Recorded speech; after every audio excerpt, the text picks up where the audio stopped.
Sudah sampaikan kemarin bahwa itu adalah haknya tersangka dan itu dijamin menurut hukum acara. Ya, jadi kalau itu langkah itu yang ditempuh silakan. Ya.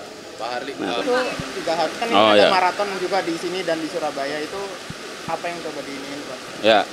Jadi baik rekan-rekan media, pada hari ini hari Selasa ya, tanggal 5 November 2024 ya.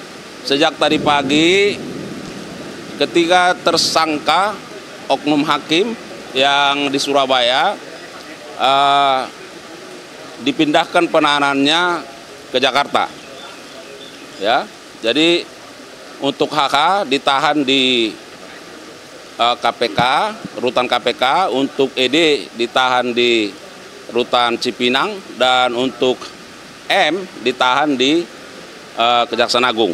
Nah, ketika hakim tersebut dipindahkan, oleh karena penyidik akan melakukan pemeriksaan secara maraton yang bersangkutan kepada tersangka lain. Dan hari ini ketiga tersangka juga dilakukan pemeriksaan sebagai saksi untuk tersangka-tersangka yang lain. Ya. Dan juga dalam rangka efektivitas penyidikan, maka ketiga tersangka tersebut dipindahkan penahanannya ke Jakarta. Itu yang pertama. Yang kedua, bahwa hari ini juga penyidik melakukan pemeriksaan terhadap tersangka ZR.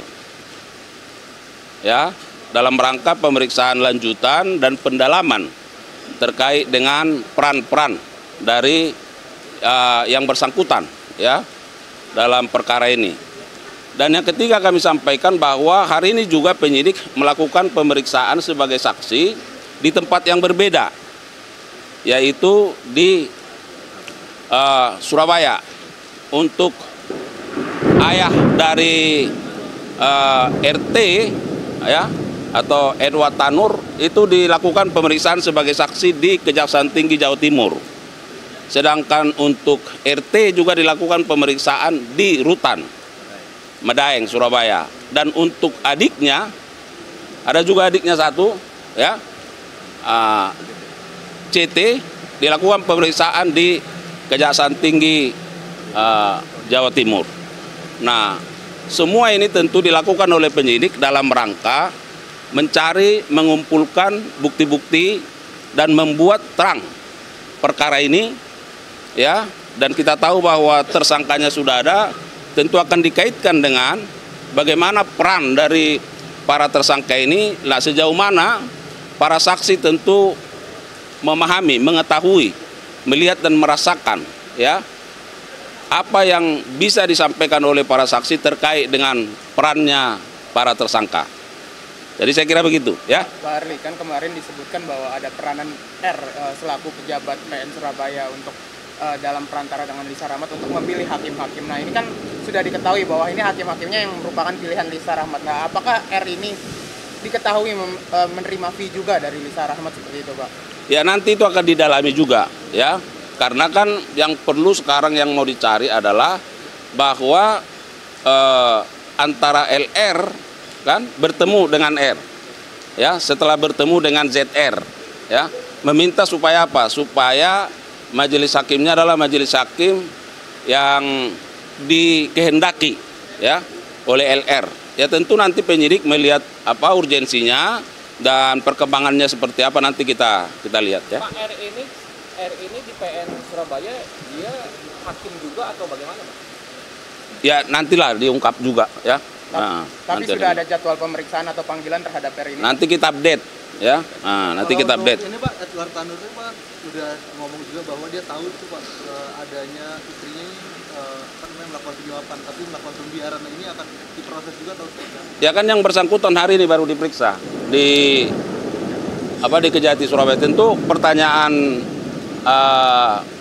teman media itulah yang tentu akan dilihat ya. Bagaimana pengetahuan dari ER ya, Edward Tanur ini terhadap proses dari hubungan antara MW dengan LR ya, karena kan sudah ada pembayaran kan dari MW kemarin 1,5 ditalangi oleh LR 2. Nah, bagaimana pengetahuan dari Edward Pak, kalau Panut. kalau penjelasan itu kan terkait dengan vonisnya yang di PN Surabaya, tapi dari hasil penyidikan sampai saat ini terhadap ZR, apakah uang yang 5 miliar untuk proses kasasi itu sudah diserahkan kepada Hakim Agung?